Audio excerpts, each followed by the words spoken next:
India के great outdoors को पूरी तरह एंजॉय करने के लिए बनी है ये गाड़ी, टोयोटा हाइलक्स। नाम तो ज़रूर सुना होगा आपने, मैंने भी बहुत सुना था और लंबे इंतज़ार के बाद मुझे ये ड्राइव करने के लिए मिल रही है और बहुत ही अच्छी लोकेशन है जहाँ पर इसे ड्राइव करने आए हैं, उत्तराखंड के पहाड़ों में। और आज इसके साथ ऑफ रोडिंग करेंगे, रोड पर भी चलाएंगे, इसका पूरा डिटेल रिव्यू आपको देंगे। लेकिन उसके पहले ये बता दूं कि ये जो कैनोपी और ये आप टेंट देख रहे हैं, इसके लिए करीब 3 लाख रुपए आपको और खर्च करने होंगे। लेकिन अच्छी बात ये है कि ये टोयोटा के ही एक्सेसरीज हैं और काफ़ी सारी एक्सेसरीज आपको टोयोटा हाइलक्स के साथ दे रहे हैं, जिससे आप हाइलक्स को अपने मुताबिक कस्टमाइज कर सकते हैं।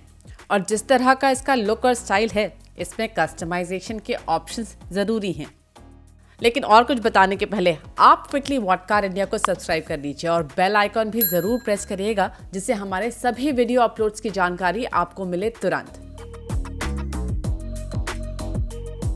स्टैंडर्ड हाइलक्स का लुक सिंपल माना जाएगा। सामने क्रोम लाइंड बड़े साइज का ट्रेपेजॉइडल ग्रिल है, जिसमें पियानो ब्लैक इंसर्ट्स हैं।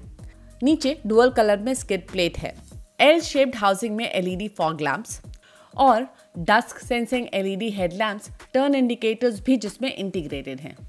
साइड में 18 इंच के क्रोम अलॉय व्हील्स हैं, रियर में बम्पर क्रोम में है और कॉम्बिनेशन एलईडी टेल लैंप्स मिलते हैं। इसका लोडिंग एरिया ही इसकी सबसे बड़ी पहचान है और हाइलक्स में ये लोडिंग एरिया काफ़ी अच्छे साइज का है और इसकी पेलोड कैपेसिटी है 470 kgs। हाइलक्स को एक तरह से फॉर्च्यूनर का पिकअप वर्जन कह सकते हैं, क्योंकि प्लेटफॉर्म और डीजल इंजन दोनों में समान है। लेकिन एक बात यहाँ साफ कर दूं कि इस IMV प्लेटफॉर्म पर पहले हाइलक्स बनी थी और फिर फॉर्च्यूनर और इनोवा। और हाइलक्स फॉर्च्यूनर से लंबाई के मामले में तो काफ़ी बड़ी है। इसकी लेंथ 5.3 मीटर से ज़्यादा है, यानी फॉर्च्यूनर से करीब आधा मीटर लंबी। इसका व्हील बेस ही 3 मीटर से लंबा है और रोड पर इसकी मैसिव साइज इसके लुक की सबसे बड़ी खासियत बन जाता है। चलिए अब चलते हैं हाइलक्स के अंदर। हाइलक्स काफ़ी ऊंची गाड़ी है, तो इसमें आना थोड़ा सा ट्रिकी साबित हो सकता है। लेकिन अच्छी बात यह है कि यहाँ पर एक फुट स्टेप दिया गया है और साथ ही ये ग्रैब हैंडल भी है, जिसको पकड़ के आप आराम से अंदर आ सकते हैं। लेकिन हाँ, अगर कोई बड़ी उम्र का इंसान है तो उसको अंदर आने में थोड़ा सा मुश्किल पता चलेगा। लेकिन अच्छी बात यह है कि ये जो ओपनिंग है ये काफ़ी बड़ी है, तो यहाँ पर अंदर आराम से आया जा सकता है। अब यहाँ के इंटीरियर्स की बात कर लेते हैं।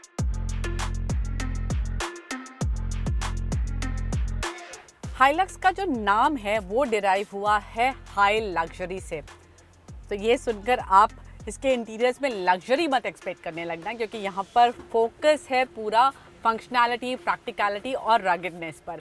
देखने में ये इंटीरियर्स ठीक दिखते हैं और इसका जो ट्रीटमेंट है वो ऐसा भी नहीं है कि बहुत ज़्यादा आपको डिसअपॉइंटिंग लगेगा। लेकिन हाँ, अगर आप 40 लाख के आसपास पैसे खर्च कर रहे हैं तो उस लेवल के इंटीरियर्स आपको यहाँ पर नहीं मिलेंगे।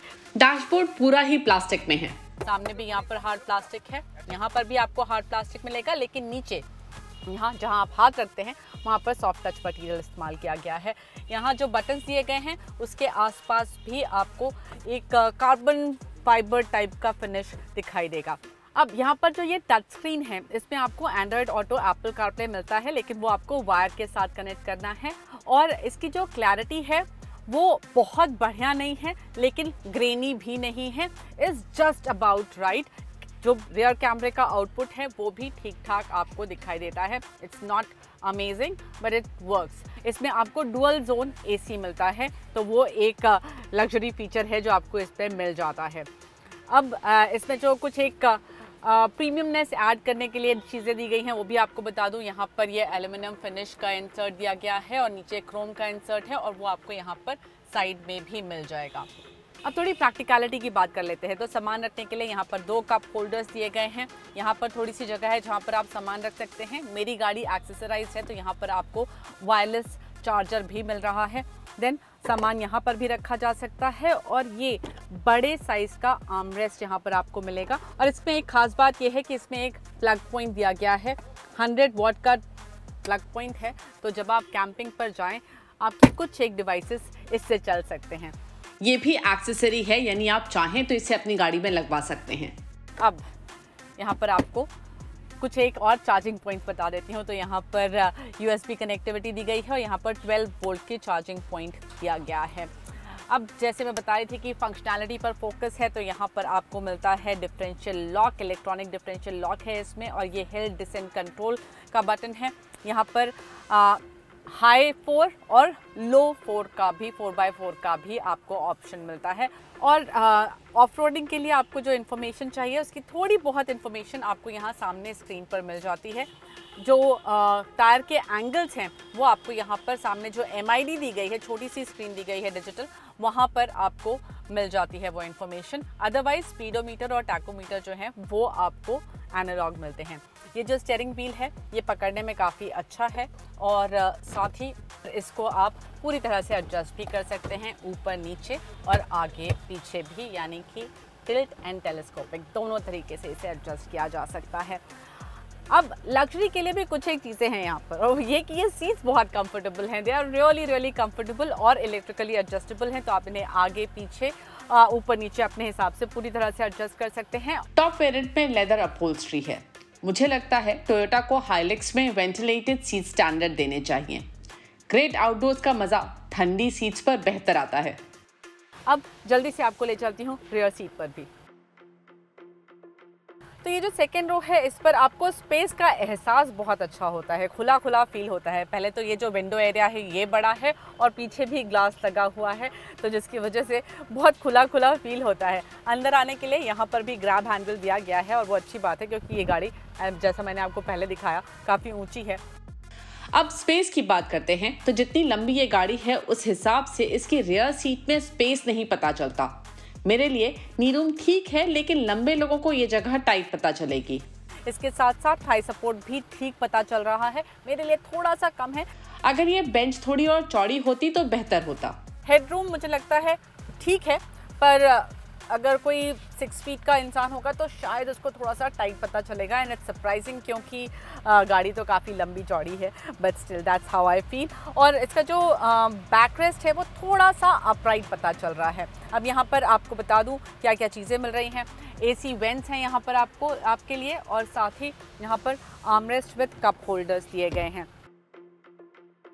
लेकिन सरप्राइजिंगली यहाँ पर कोई चार्जिंग पॉइंट नहीं है। हाँ, सामान रखने के लिए यहाँ पर आपके पास 4 kg का वेट उठाने वाला एक हुक दिया गया है।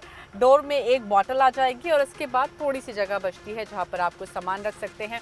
यहाँ पर सीट पॉकेट्स दी गई हैं जिसमें आप थोड़ा बहुत सामान डाल सकते हैं। 3 लोगों को बैठने के लिए जगह पर्याप्त है और ये सीट फोल्ड अप हो जाती हैं जिससे सामान यहाँ भी रखा जा सकता है।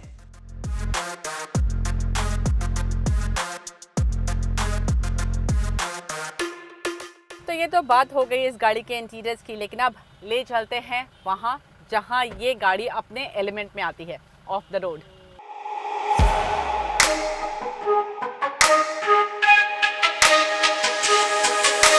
हाइलक्स में ऑफ रोडिंग के लिए काफी सारे फीचर्स दिए गए हैं।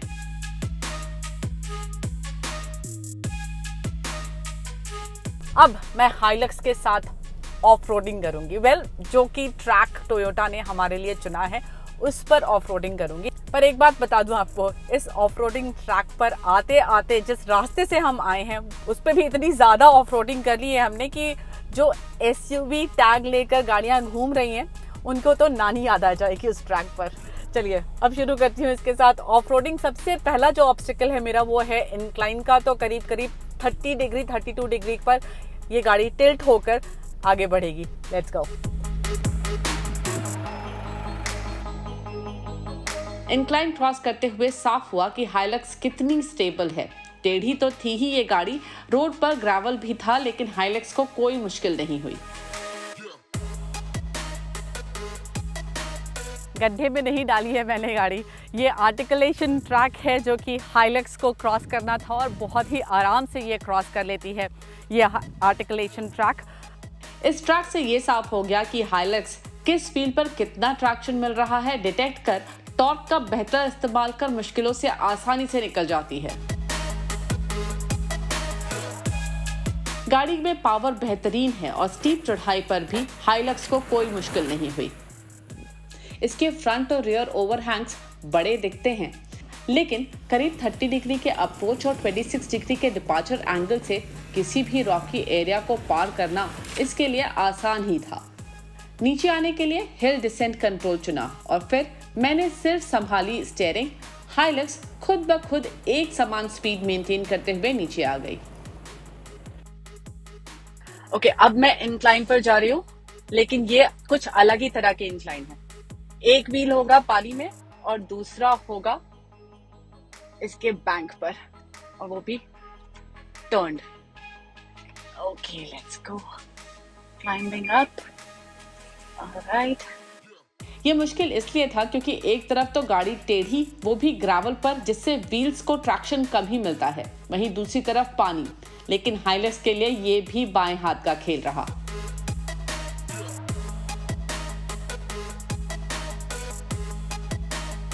दो फीट से ज्यादा है हाइलक्स की वाटर वेटिंग कैपेसिटी, तो कई बार पानी क्रॉस करना था और वो भी हाइलक्स ने बेहद आसानी से कर लिया।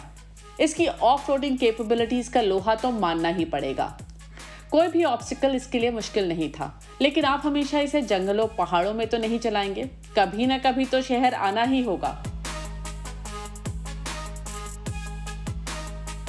हाइलक्स को नॉर्मल रोड पर चलाने के अपने प्रोज एंड कॉन्स हैं।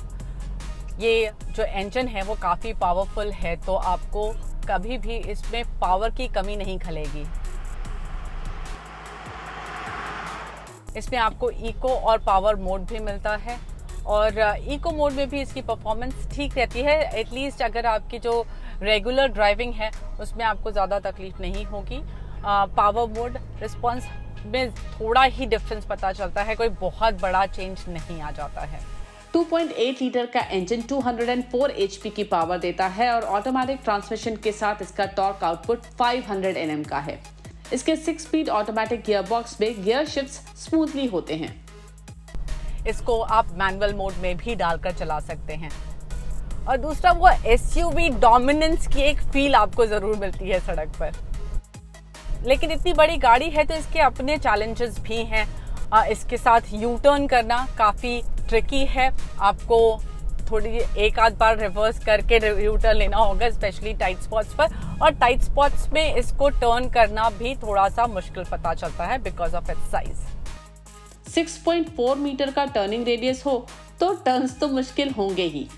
और क्योंकि ये सस्पेंशन लोड कैरिंग के लिए है, तो जब इस पे लोड नहीं होता है तो काफ़ी ज़्यादा आपको बम्पी राइड पता चलती है।